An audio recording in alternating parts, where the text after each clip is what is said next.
तो ये बात है। क्या हो सर? ये देख रही हो सीलिंग फैन। अब ये सीलिंग फैन इस स्क्रू की गुत्थी को सुलझाएगा। करण समझ गया सर।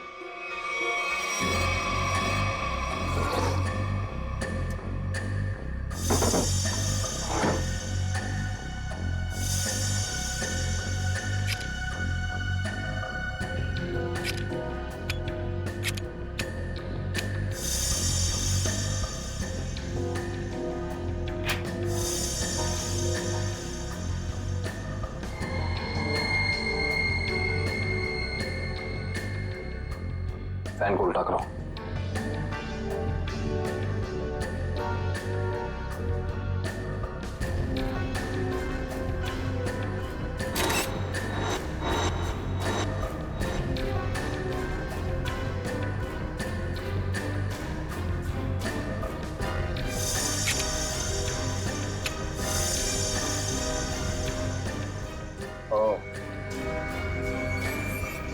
सर यानी ये स्क्रू इस फैन का है?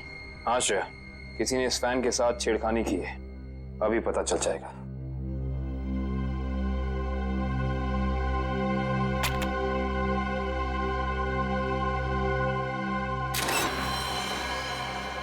ओह माय गॉड, तो ये बात है, मतलब चाकू इसके अंदर था। इसके अंदर से इस मैकेनिज्म के जरिए चाकू सीलिंग से नीचे गिरा मीरा के पेट में और उसकी मौत हो गई। अब समझ में आया, तो ये कारण है जिस वजह से खूनी इस कमरे में नहीं था। उसकी जरूरत ही नहीं थी, उसका काम तो ये सीलिंग फैन कर रहा था। इसका मतलब जूही के कमरे में भी बिल्कुल ऐसा ही सीलिंग फैन होगा जिसके अंदर सेम मैकेनिज्म फिट होगा। वहां भी चाकू सीलिंग से गिरा और जूही की मौत हो गई। सर हो सकता है खूनी ने रिमोट कंट्रोल के जरिए इस चाकू को कंट्रोल किया हो सकता है। और सवाल यह है श्रेया कि खूनी को कैसे पता चला कि सही वक्त रिमोट बटन दबाने का कौन सा था? हाँ सर, क्योंकि ना तो हमें मीरा के कमरे से कोई कैमरा मिला, ना ही जूही के कमरे से, जिससे ये पता चले कि खूनी दोनों लड़कियों पर नजर रख रहा था। वो भी पता चल जाएगा इस सीलिंग फैन के चाकू के मैकेनिज्म के जरिए। क्या ये मीरा और जूही, इन दोनों के बीच में कोई ना कोई संबंध तो जरूर है, कोई ना कोई संबंध तो जरूर है। मगर सर दूर दूर तक इन दोनों के बीच कोई संबंध नजर तो नहीं आ रहा। इन दोनों के उम्र में बहुत फर्क है, उनके रहन सहन, तौर तरीके, ये जूही का कॉलेज और मीरा के काम करने की जगह, आपस में कहीं भी कोई तालमेल नहीं है सर। हाँ सर, वो फैन और चाकू का मैकेनिज्म रेडी है। चलो देखते हैं।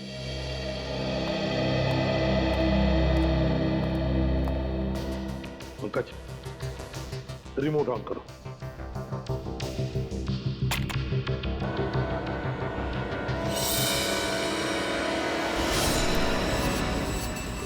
मतलब जैसे ही रिमोट का बटन दब गया, इस फैन के मैकेनिज्म के अंदर जो इंफ्रारेड लाइट थी वो ऑन हो गई, लॉक खुल गया और उसकी वजह से ट्रिगर ऑन हो गया। ट्रिगर ऑन होने से इसके अंदर जो छुपा के रखा था चाकू, वो सीधा नीचे गिर गया, सीधे उसके शरीर के अंदर जो फैन के नीचे सोया हुआ था।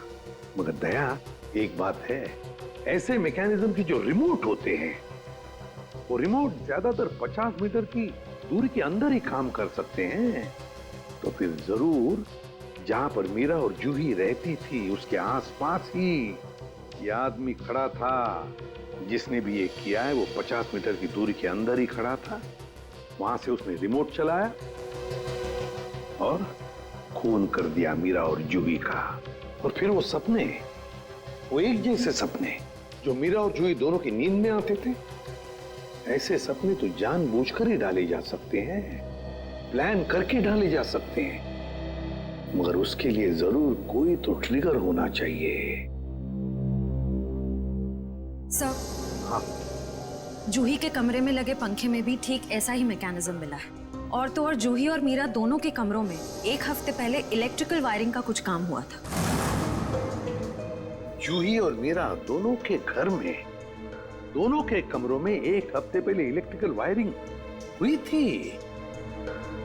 कहीं ऐसा तो नहीं कि वही इलेक्ट्रिशियन है जिसने दोनों के घरों में इलेक्ट्रिकल का काम कर दिया और फिर खून भी उसी ने किया? पता लगाना पड़ेगा, पता लगाना पड़ेगा इस इलेक्ट्रिशियन के बारे में।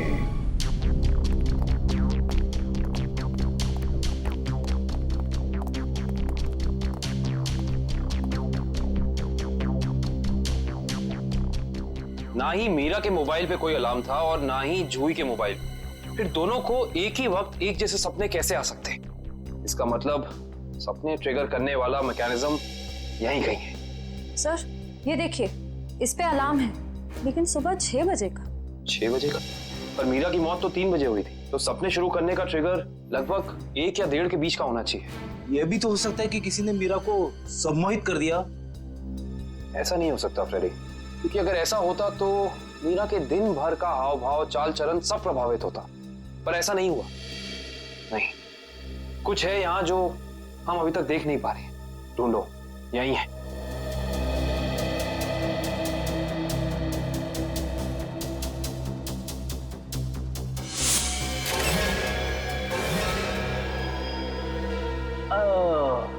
ये देखो, टीवी के पीछे ये बॉक्स लगा हुआ था। बॉक्स? कहीं ये ट्रिगर मैकेनिज्म इस बक्से के अंदर तो नहीं फिक्स किया हुआ है?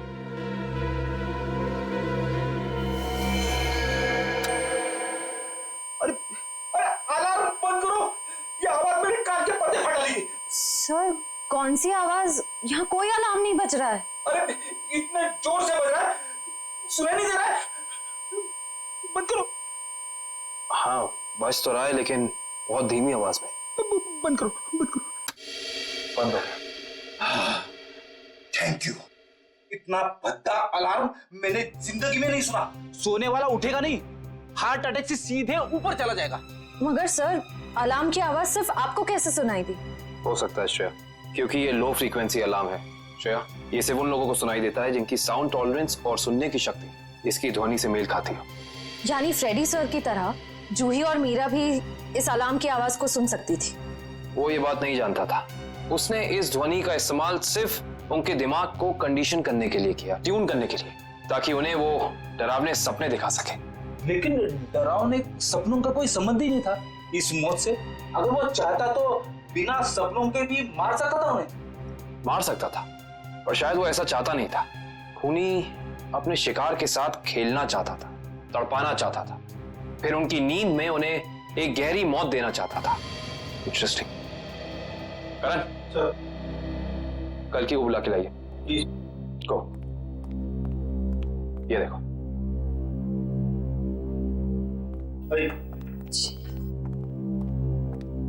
आइए। कल की जी, जी। इस आवाज को पहचानती हैं आप? ये आवाज मैंने यही सुनी है, मीरा के घर पे। कब? करीब 3-4 दिन पहले, जब वो अपने लैपटॉप पे काम कर रही थी तब।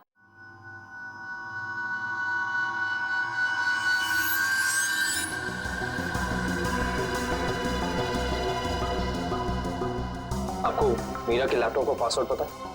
नहीं सर। हमें कंप्यूटर एक्सपर्ट से इसका पासवर्ड ब्रेक कराना होगा, लेकिन मुझे लगता है कि हमारे सारे सवालों के जवाब इसी लैपटॉप के अंदर है, इसके अंदर।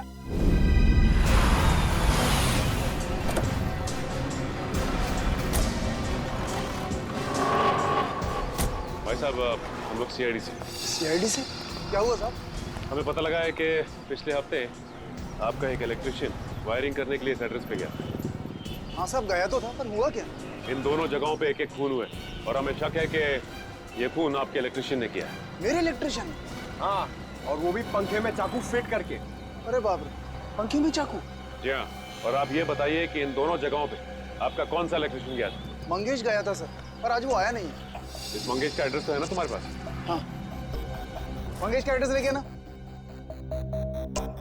सर, वो लैपटॉप का और ईमेल का पासवर्ड खुल गया। Very good job, thank you very much. काबिन, जरा लैपटॉप चेक करो। जी। देखो वो ऑडियो फाइल है क्या इसमें, जिससे सपने आते थे उसे।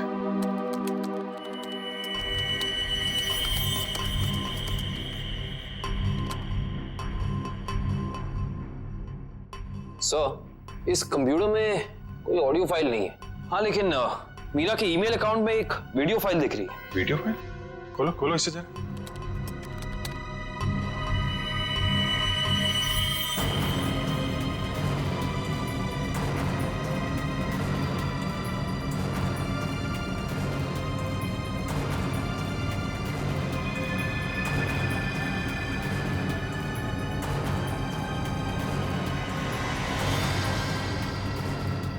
सर, ये सारे विजुअल तो मैंने जूही की स्केचबुक में देखे, स्पेशली ये नाला, ये बोर्ड और मास्क पहना हुआ आदमी, तीनों। इसका मतलब खूनी ने जूही और मीरा दोनों को चेतावनी भेजी थी। उन लोगों को हमारे पास आना चाहिए था मदद मांगने। जरा ये फाइल फिर से चलाना।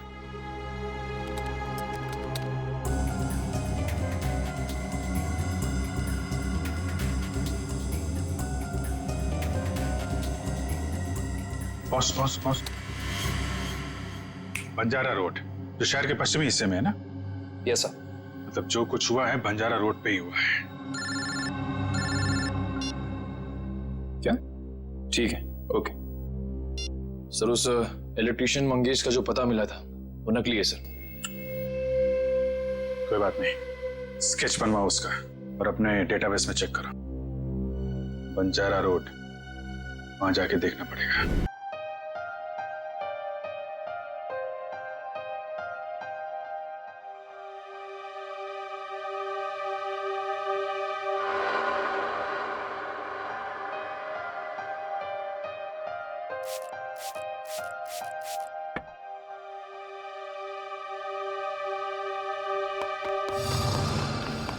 कौन है? कौन है वहां? कौन है यहाँ पर? सामने क्यों नहीं आते?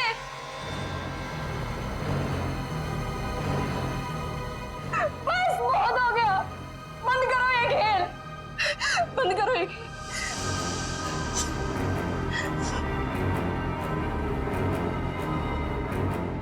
सो भी तो नहीं सकती, अगर सो गई शायद फिर कभी नींद से उठ ही ना पाऊं। जूही, श्रुति, तुमसे कितनी बार कहा कि दरवाजा खटखटा के अंदर आया करो। ओ हेलो मैडम, ये गर्ल्स हॉस्टल है, किसी ऑफिस की बॉस का केबिन नहीं है। तुम नहीं समझोगी। जूही, क्या हुआ तुम्हें? इतनी चिड़चिड़ी और उखड़ी उखड़ी क्यों लग रही हो? जो इंसान 4 दिन से सोया नहीं हो ना, उसका बर्ताव ऐसे ही होगा ना। सोती क्यों नहीं? मैंने कहा था ना तुमसे, वो सिर्फ और सिर्फ सपने हैं, उनका कोई मतलब नहीं है। श्रुति, सिर्फ सपना नहीं है वो, जो मेरे ऊपर बीत रही है वो तेरे पर बीत रही होती तब तुझे मेरी तकलीफ पता चलती। मैं तेरी तकलीफ समझ रही हूँ जूही, लेकिन तू मेरी बात नहीं समझ रही है। जैसा तू सोच रही है वैसा कुछ भी नहीं है। नहीं, चल अच्छा, अब थोड़ी देर आराम कर, चल। श्रुति ने, अब तो गहरी नींद में सो जा। मेरी बात मान जूही, सो जा थोड़ी देर। मैं नहीं सोऊंगी श्रुति। सो जा जूही, तुझे मुझ पे भरोसा है कि नहीं? है ना? तू अभी आराम से सो जा, मैं तेरे कमरे के बाहर ही हूँ। वो सपने फिर आएंगे श्रुति। नहीं आएंगे। Good night. साल भर पढ़ाई करते तो आज नौबत तो ना आती। मुझे बहुत डर लग रहा है यार, कुछ भी तो कंप्लीट नहीं हुआ है। मैं तो श्रुति से न... श्रुति, पता है मैं तुझे ही ढूंढ रही थी। मुझे तेरे नोट्स देना यार, वरना पता नहीं एग्जाम्स में क्या होगा। मुझे बहुत डर लग रहा है यार। मेरे भी नोट्स अधूरे हैं। अच्छा ऐसा करते हैं कि कल लाइब्रेरी जाके इकट्ठा नोट्स बना लेते हैं। तुम दोनों टेंशन क्यों ले रहे हो? अरे गर्ल्स, क्या हो रहा है? एग्जाम शुरू होने वाले हैं। चलो सब अपने अपने कमरे में जाओ और जाकर पढ़ाई करो, बहुत रात हो गई है। Yes madam.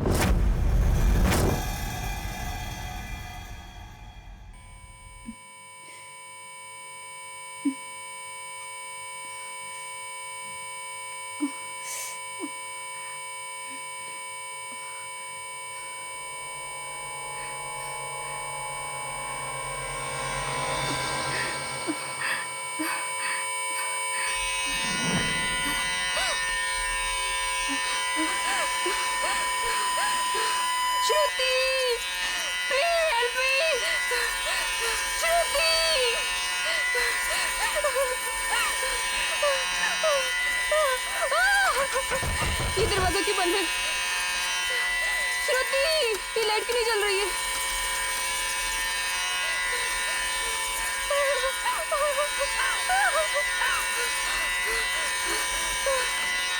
ये खिड़की क्यों जाम है? बंद करो ये आवाज, मेरे कान के पट्टे फट जाएंगे।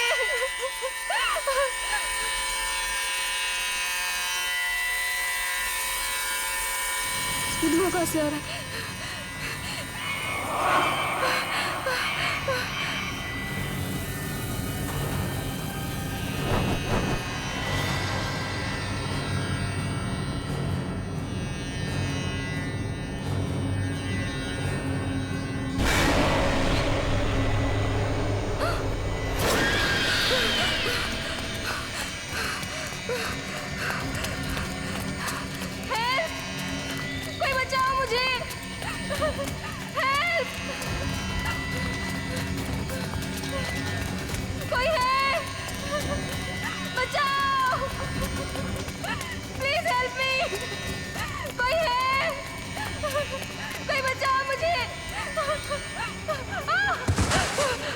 मुझे, मत मारो, मत मारो मुझे, मत मारो।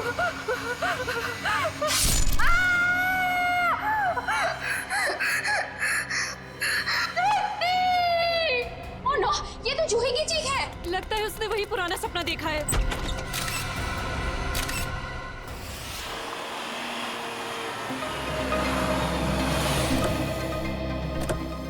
आशिया, क्या पता चला? सर, मरने वाली का नाम जूही है। वैसे भोपाल से है, मगर यहाँ MBA की पढ़ाई के लिए आई थी। सर, लगता है जब वो सो रही थी उस वक्त किसी ने चाकू मार के उसका खून रोक दिया। श्रेया, ये जूही का कमरा कहाँ है? सर, ऊपर। सर, एक और बात, जब उसका खून हुआ उस वक्त उसके कमरे में और कोई भी नहीं। ऐसा कैसे हो सकता है श्रेया? कोई ना कोई तो होना चाहिए। ऐसा जरूरी नहीं है सर, इस तरह की मौतों में कई बार आत्माओं का हाथ होता है। प्लीज, ACP सर मुझे पहले ही बता चुके हैं आपकी इन कहानियों के बारे में। बेहतर होगा कि इन मर्डर केसेस के साथ ये आत्माओं की कहानियां ना जोड़ें। प्लीज, समझ गए? यही कमरा है? Yes sir. आइए। एक्सक्यूज मी, प्लीज एक सेकंड, एक्सक्यूज मी।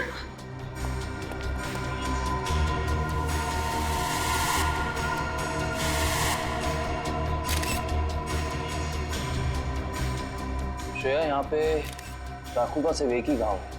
लगता है खूनी ने इतनी जोर से वार किया कि एक ही बार में जूही की मौत हो गई।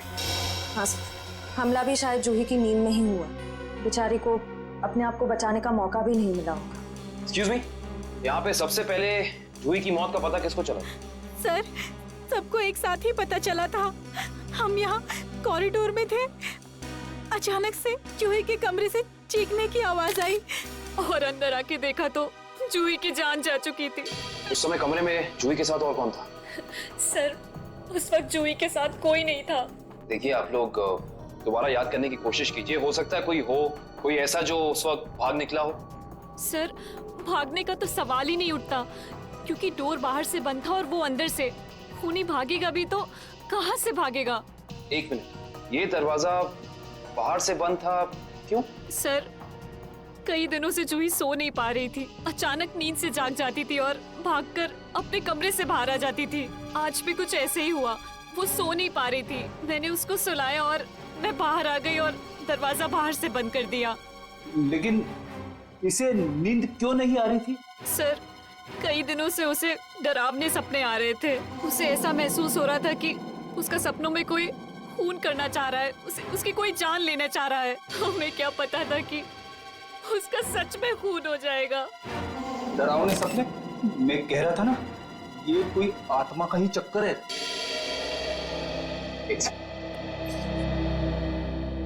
आपको कितनी बार बताया है कि आत्माओं की बातें सबके सामने मत किया करिए। वो लोग क्या सोचेंगे CID के बारे में? सॉरी। अच्छा, आप अभी कह रही थी कि जूही को डरावने सपने आते थे।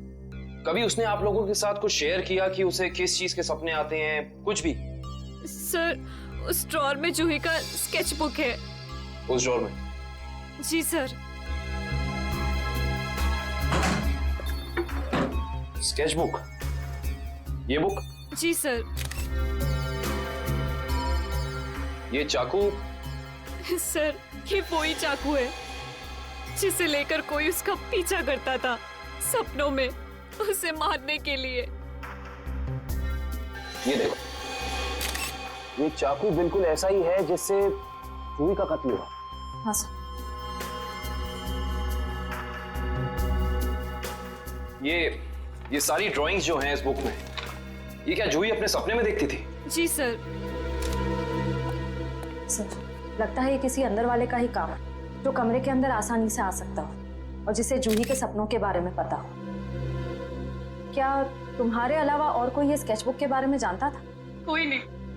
खूनी अगर इस दरवाजे से अंदर नहीं आया तो फिर इस कमरे में आया कहां से? इस बालकनी से। लेकिन बालकनी का दरवाजा तो अंदर से बंद है। अगर खूनी खून करके बालकनी से भागा है तो फिर यह दरवाजा अंदर से बंद कैसे? बालकनी का दरवाजा बंद, कमरे का भी दरवाजा बंद। कहीं जूही की आग? ये खूनी यहाँ आया कहां से, ये अभी पता चल जाएगा।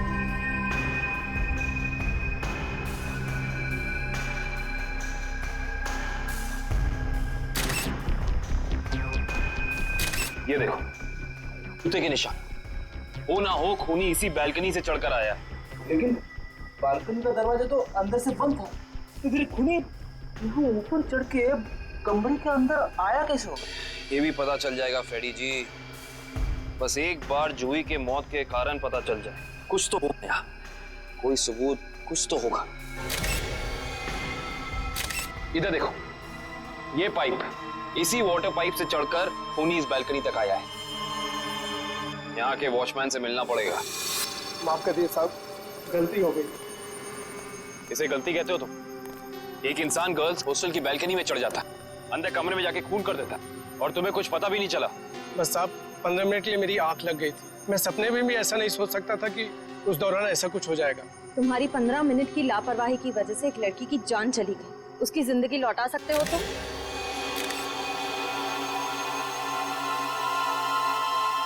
सर, ये जूता यहाँ झाड़ियों में पड़ा हुआ था। जूता यहाँ पे? हो ना हो, ये जूता उसी खूनी का है। सर, ये तो किसी आदमी का जूता लगता है। यानी बैल्कनी में जो इंसान चढ़ा था वो कोई आदमी था? सुनो, ये जूते को पहचानते हो? नहीं साहब। दोबारा याद करके बताओ, सही से याद करो। कोई इंसान यहाँ आया था जिसने ये लाल जूता पहना था? मैंने नहीं देखा, शायद अंजलि मैडम ने देखा हो, वो हमेशा रिसेप्शन पे बैठती है। ये अंजलि मैडम को बुलाओ, जाओ। जी सर। अगर ये जूता यहाँ है तो कुछ और भी जरूर होगा, ढूंढते हैं।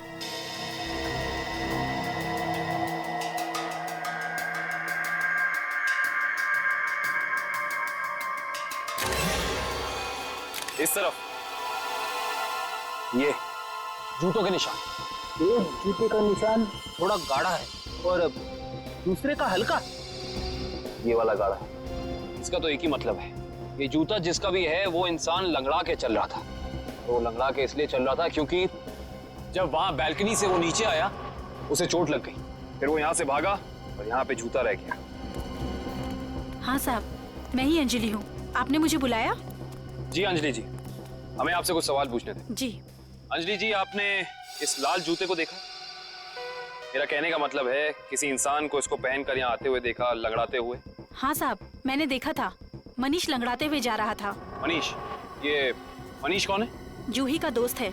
अंजलि जी, जब वो यहाँ आया, ये गर्ल्स हॉस्टल है राइट, आपने उसको रोका नहीं? मैंने उसे रोका, पर वो रुका ही नहीं। और क्या? मनीष अक्सर जूही से मिलने हॉस्टल आया करता था, पर कुछ दिनों से उन दोनों के बीच में अनबन चल रही थी। किस बात को लेकर अनबन चल रही थी? मुझे उस बारे में कुछ पता नहीं। कोई बात नहीं, अब तो इस बारे में हम मनीष से ही पूछ लेंगे।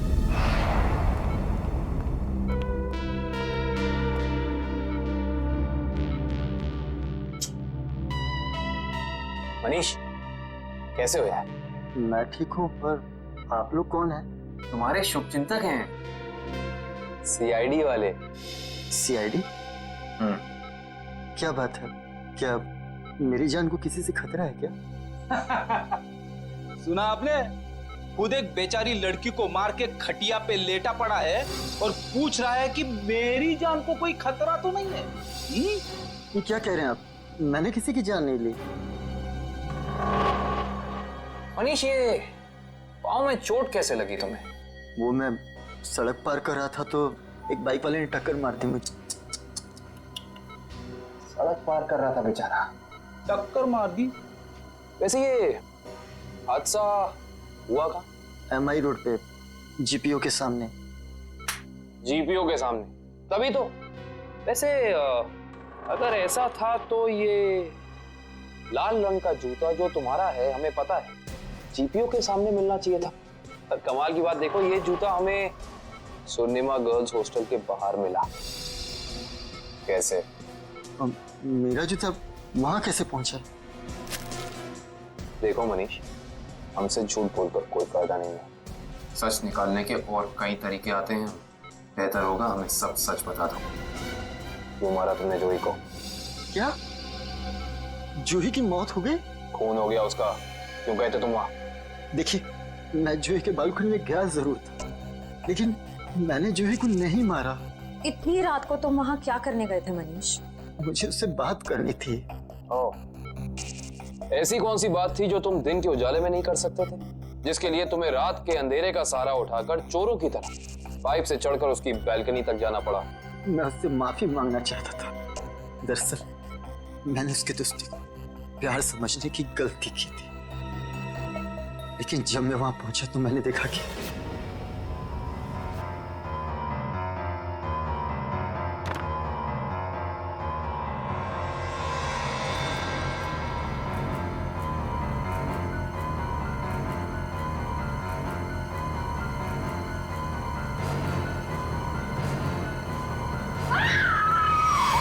शर्म आनी चाहिए तुम्हें मनीष। उसकी मदद करने की बजाय तुम वहां से भाग गए। यही है तुम्हारा प्यार? अगर किसी ने वहां मुझे देख लिया होता तो इल्जाम तो मुझे पर आता ना। देख तो तुम्हें लिया ही था। अंजलि जी ने तुम्हें रोकने की कोशिश भी की पर तुम रुके नहीं। ये सब छोड़ो, हमें ये बताओ कि जब तुम वहां थे तो उस वक्त कमरे में और कौन था? मैंने वहां किसी को नहीं देखा। हेलो, क्या? एक और कौन? कहां पे?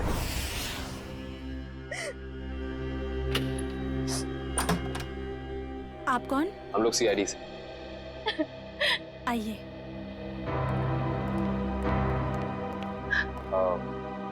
आप कल की जी है ना? जी, मैंने ही आपको फोन किया था। मेरी सहेली मीरा का खून हो गया है। उसकी लाश ऊपर उस कमरे में पड़ी है।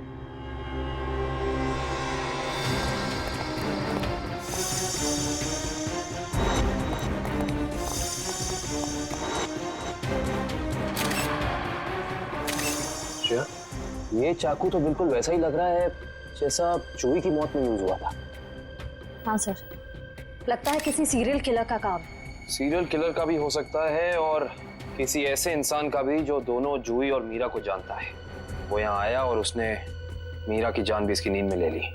मतलब दो खून हूबहू एक ही तरीके से।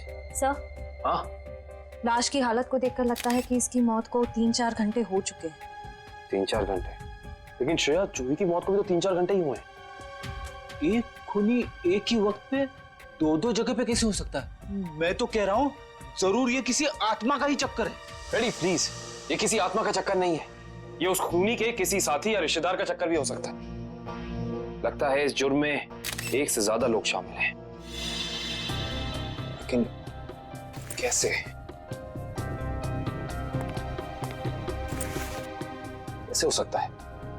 इस कमरे की सारी खिड़कियां, सारे दरवाजे अंदर से बंद हैं। और यहाँ पे कोई बालकनी भी नहीं है उस हॉस्टल की तरह। तो फिर वो खूनी इस कमरे में आया कैसे? इस कमरे की तलाशी लो, कोई ना कोई सुराग जरूर मिलेगा। श्रेया, इसकी फोटो एल्बम और फोन डायरीज चेक करो। हो सकता है जूही और मीरा के बीच में कोई ना कोई कनेक्शन मिल जाए हमें। Sir, ready? एम्बुलेंस को फोन करो बॉडी ले जाने के लिए। मुझे नीचे इसकी दोस्त से कुछ सवाल पूछने हैं।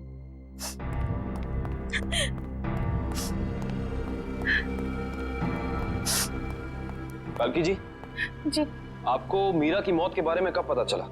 रात को मैं काफी देर से ऑफिस से लौटी तो मैं इस कॉरिडोर से गुजर रही थी कि तभी मुझे मीरा के चीखने की आवाज सुनाई दी। मैं दौड़ती हुई उसके दरवाजे तक आई।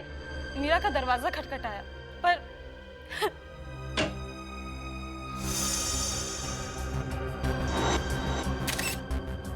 फिर क्या हुआ? मेरा मतलब जब आप यहाँ आई तो ये दरवाजा खुला था कि बंद था? दरवाजा बंद था तो मुझे वॉचमैन को बुला के दरवाजा खुलवाना पड़ा। कल्कि जी, जब आप यहाँ पे आई तो आपको यहाँ इस घर में कोई भी निकलते हुए यहाँ से दिखा, भागते हुए दिखा? नहीं।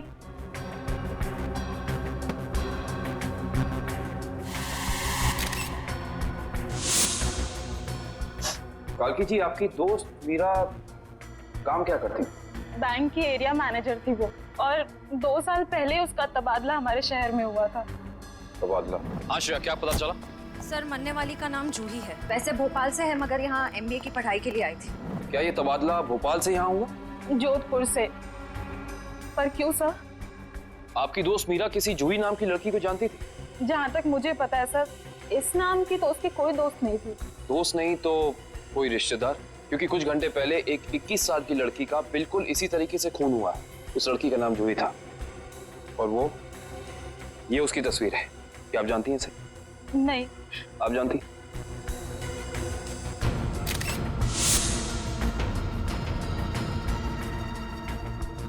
ये क्या हो रहा है हमारे शहर में? आम आदमी तो बिल्कुल भी सुरक्षित नहीं है। कल्कि जी, आपको किसी पे शक है? I mean, आपकी दोस्त मीरा की किसी से कोई दुश्मनी, कोई अनबन? उसका कोई दुश्मन नहीं था सर। मीरा तो बहुत ही सुलझी हुई लड़की थी।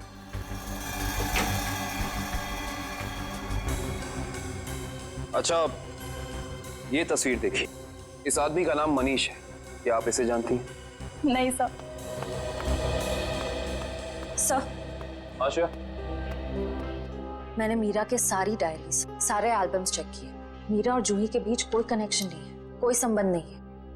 कोई ना कोई संबंध तो जरूर है, वरना ये खूनी सिर्फ इन्हीं दोनों लड़कियों को निशाना क्यों बनाएगा? कुछ तो है जो हमें समझ नहीं आ रहा है। कल्कि जी, क्या कुछ दिनों से मीरा किसी बात को लेकर परेशान थी? हाँ सर, कुछ दिनों से उसे डरावने सपने आ रहे थे। डरावने सपने? मीरा को भी डरावने सपने आ रहे थे?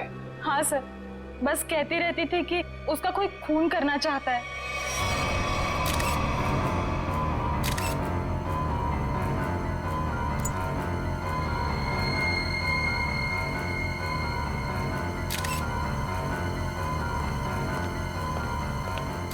ये कैसे हो सकता है सर? जूही और मीरा को ठीक एक तरीके के सपने कैसे आ सकते हैं? सर, खूनी के अंदर आने का रास्ता तो नहीं मिला है, लेकिन ये स्क्रू मिला है मीरा के बेड के नीचे से।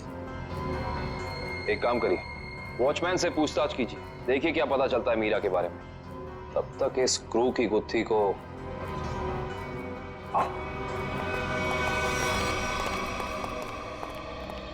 करण, फ्रेडी को ये स्क्रू कहाँ मिला था? सर, वहां उधर। इधर? ये स्क्रू हाँ आया कैसे होगा? हाँ, ले आओ, संभाल के। इश्ता, श्रेया, संभाल के।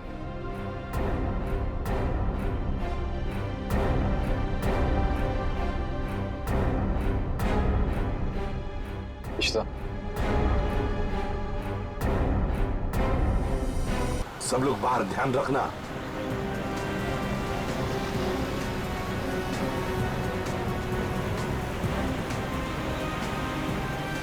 आराम से पंकज, आराम से। एक मिनट।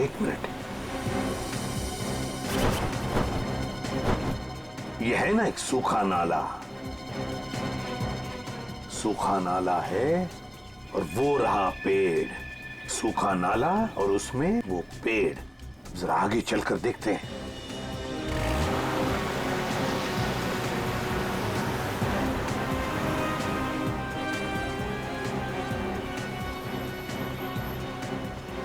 एक मिनट पंकज, एक मिनट।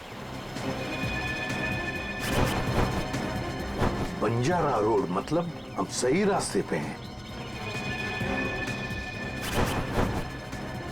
सर वो देखिए, वो पुराना घर जो हमें वीडियो में दिखा था। चलो आगे देखते हैं। अगर खूनी इस जगह का वीडियो बना के मीरा और जूही को भेज क्यों रहा था? शायद उन दोनों को अपने अतीत का याद दिलाने के लिए। मगर सर, मैंने पता किया सर, इस बंजारा रोड पे आज तक एक क्राइम नहीं हुआ है। यहाँ तक कि पुलिस ने एक चालान तक नहीं काटा है। सर, वो रही बिल्डिंग। हाँ, वो क्या, रॉयल मून होटल। ले लो अंदर।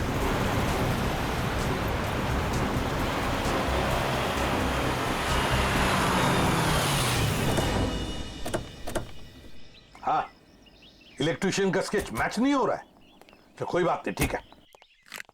वेलकम सर, कहिए मैं आपकी क्या सहायता कर सकता हूँ?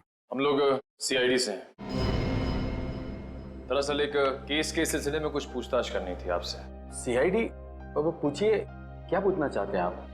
वैसे जरा बताइए, कुछ दिन पहले क्या आपके होटल के बाहर कोई किसी तरह की वीडियो शूटिंग कर रहा था? शूटिंग? नहीं सर, हमारी होटल के बाहर शूटिंग या फोटोग्राफी की अनुमति नहीं है। ये दो फोटोग्राफ, दो लड़कियों के, एक का नाम मीरा है, एक का नाम जूही है। क्या ये लड़कियां आपके यहाँ कभी ठहरी थी, कभी आई थी? सर, हमारे यहाँ रोज बहुत सारे कस्टमर आते हैं, ये बता पाना थोड़ा मुश्किल है। मैं समझ सकता हूँ, लेकिन हो सकता है आपके रिकॉर्ड में हो कुछ इनके बारे में। जरा देखिए। अलका जरा रिकॉर्ड्स चेक करना। सर। हाँ सर, ये दोनों गेस्ट हमारे होटल पे रुके थे पिछले साल 17 मई 2013। 17 मई 2013 मतलब 1 साल पहले। तो क्या एक साथ आई थी या अलग अलग? नहीं, अलग अलग। सर, इन दोनों के पास शहर में रहने के लिए जगह है। एक घर में रहती है और एक हॉस्टल में रहती है। फिर ये दोनों यहाँ किस लिए आई थी? कोई तो वजह होगी ना पंकज, कोई तो वजह होगी। क्या आपका रिकॉर्ड देख सकता हूँ 17 मई 2013 का? Sure sir. 17 मई 2013 काफी सारी लड़कियां आई थी उस दिन आपके होटल में। कोई फंक्शन वगैरह था क्या? हाँ सर, हो सकता है, क्योंकि हमारे होटल के पास में एक कम्युनिटी हॉल है। वहाँ आए दिनों फंक्शंस होते रहते हैं। अच्छा, कस्टमर का नाम रवि। 5 टैक्सीज बुक की थी उसने, 5। हाँ सर, ये एक नारी सेवा केंद्र चलाता है, मुस्कुराहट नाम है एनजीओ का। और वो अभी भी इसी होटल में ठहरा हुआ है सर। रवि इस वक्त आपके होटल में ठहरे हैं? पास वाले कम्युनिटी हॉल में जो फंक्शन चल रहा है, रवि का ही एनजीओ का फंक्शन हो सकता है। रवि सर, मैं आपका जितना भी शुक्रिया अदा करूं उतना कम है। आप सोच नहीं सकते, ड्रग्स के नशे से मुक्ति मिलने के बाद मैं जिंदगी के ऐसे ऐसे रंग देख रहा हूं जिन्हें ड्रग्स के नशे ने अंधकार में डाल दिया था। वेरी गुड मिश्रा, लेकिन इसमें मुझे शुक्रिया कहने की कोई जरूरत नहीं। ये सब तुम्हारे धैर्य और दृढ़ इच्छा शक्ति का कमाल है। हाँ, लेकिन अब उस सफेद जहर को कभी पलट कर भी देखना मत। हाँ, ओके सर। माफ कीजिएगा रवि जी, आपको मैं इंटरप्ट कर रहा हूँ, लेकिन ये जरूर कहूंगा कि आप बहुत ही अच्छा काम करते हैं, बहुत ही पुण्य का काम करते हैं हमारे देश के नौजवानों को ड्रग्स में से बाहर निकाल कर। सर, आप एसीपी प्रद्युम्न है ना सर? जी हाँ, मैं एसीपी प्रद्युम्न। सर, हमने बहुत किस्से पढ़े हैं सर आपके बारे में, और तभी से आपसे मिलना चाहता था सर, लेकिन अब आप सर बैठेंगे सर प्लीज? सर क्या लेंगे सर आप? चाय, कॉफी, कुछ? एक ठंडा लेमन आइस टी। जी, ठंडा लेमन आइस टी तो नहीं मिलेगी, साधारण चाय चलेगी। रवि जी, हमें कुछ नहीं चाहिए, कुछ नहीं चाहिए, थैंक यू वेरी मच। बस एक जरूरी काम है आपके पास। 2 लड़कियों के बारे में हम कुछ इंफॉर्मेशन चाहते हैं। कौन सी 2 लड़कियां सर? ये जूही और ये मीरा। क्या आप बता सकते हैं कि पिछले साल ये दोनों आपके इस एनजीओ में आई थी? जूही और मीरा? हाँ सर, ये सर आई थी दोनों यहाँ पर। एक्चुअली सर, इन्हें भी ड्रग्स के नशे की बुरी लत पड़ गई थी सर, इसलिए ये दोनों आई थी यहाँ हमारा सेमिनार अटेंड करने के लिए। लेकिन सर, इस बात को तो करीब 1 साल हो गया है। अब इनके बारे में पूछताछ। इन दोनों लड़कियों का खून हुआ है। क्या खून हो गया? लेकिन सर कैसे, किसने किया सर? बस वही पता लगाना है, इसलिए हम चाहते हैं कि अगर आपको इन दोनों के बारे में कोई खास बात मालूम हो, कोई यादें हो आपके पास इनके बारे में, तो मदद हो जाएगी हमारी तहकीकात करने में। कोई खास बात इस वक्त तो याद। हाँ सर, याद आया सर, एक लड़की थी मोनिका। इन दोनों को उसकी चिंता बहुत सताती रहती थी सर। मोनिका? जी। क्या वो भी यहाँ आपके ड्रग रिहैबिलिटेशन सेंटर में आई थी? आई तो थी सर यहाँ पर, लेकिन वो ड्रग्स के खिलाफ अपनी लड़ाई जीत नहीं पाई सर। दरअसल सर, 1 साल पहले अपनी बिल्डिंग की छत से कूदकर उसने आत्महत्या कर ली थी सर, ड्रग के नशे में। मोनिका ने आत्महत्या कर ली? जी सर। उसका पता तो होगा ना आपके पास? जी सर, मोनिका का एक ही सगा भाई है, अमित। मोनिका की मौत के बाद सारी प्रॉपर्टी, सारी जायदाद उसी के नाम हो गई। तो क्या मोनिका के भाई ने प्रॉपर्टी के लिए अपनी बहन का खून किया?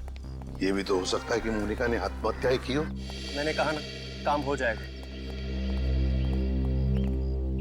जी कहिए। आपका नाम अमित है? जी हाँ, मगर आप लोग? सीआईडी। मोनिका के बारे में कुछ सवाल करने थे आपसे। ओह, 1 साल हो गए मेरी बहन को मरे, लेकिन अब भी कोई ना कोई आकर मेरे पुराने जख्म को रहता रहता है। पूछिए, क्या पूछना है आपको? देखिए अमित जी, हम आपका दुख समझ सकते हैं, मगर क्या करें, 2 खून हुए, इसलिए आपकी बहन के बारे में कुछ सवाल करने आए हम लोग। 2 खून? मगर किसके? जूही और मीरा का। ये दोनों आपकी बहन मोनिका के दोस्त थे ना? हाँ, बदकिस्मती से ये मेरी बहन के दोस्त। बदकिस्मती से? क्यों? वैसे तो मीरा और जूही तुम्हारी बहन की बहुत फिक्र करते थे।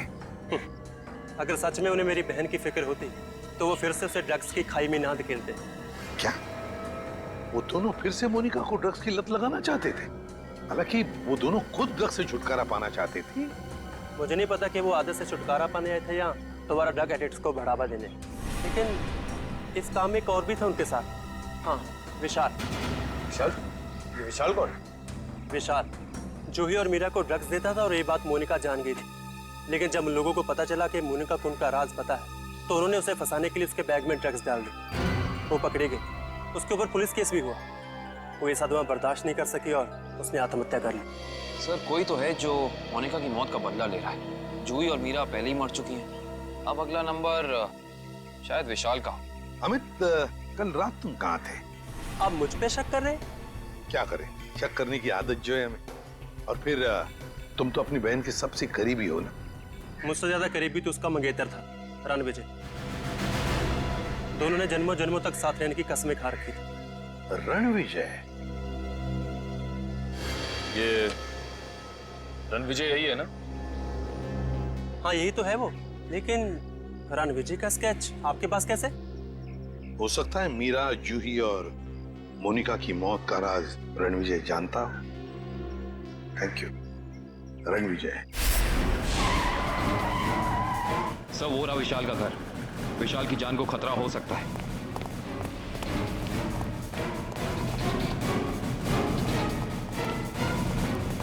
सर लगता है रणविजय पहले ही पहुंच चुका है। विशाल ठीक तो हो ना? सर जान बचा के भागो सर। रणविजय कहाँ है? सर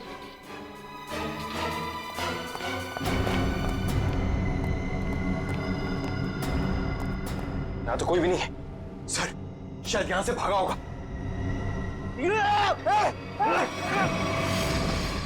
रणविजय! कोई मत हिलना, इसको मारूंगा नहीं तो। छोड़ दो उसे, छोड़ दो। देखिए वैसे तो मुझे सीआईडी वालों से काफी लगाव है, पर अगर सीआईडी ने मेरे साथ कोई होशियारी की ना तो ये बात मुझे अच्छी नहीं लगेगी।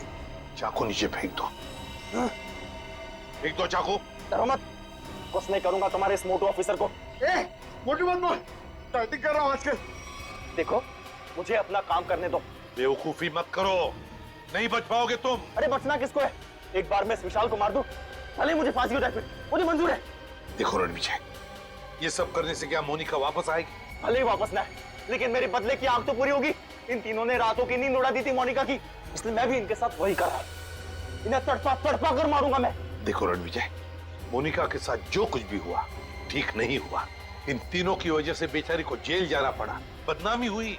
नहीं, रात रात भर सो नहीं पाती थी वो, बुरे बुरे सपने देखकर जाग जाती थी।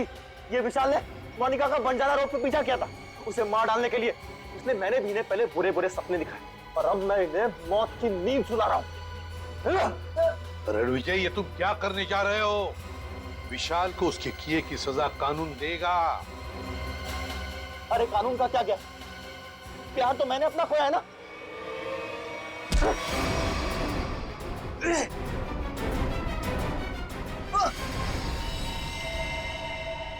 रणविजय, विशाल को तो उसके किए की सजा मिलेगी ही मिलेगी, मगर तुमने बदले की आग में दो खून किए, दो। तुम्हें तो शायद फांसी ही होगी, फांसी।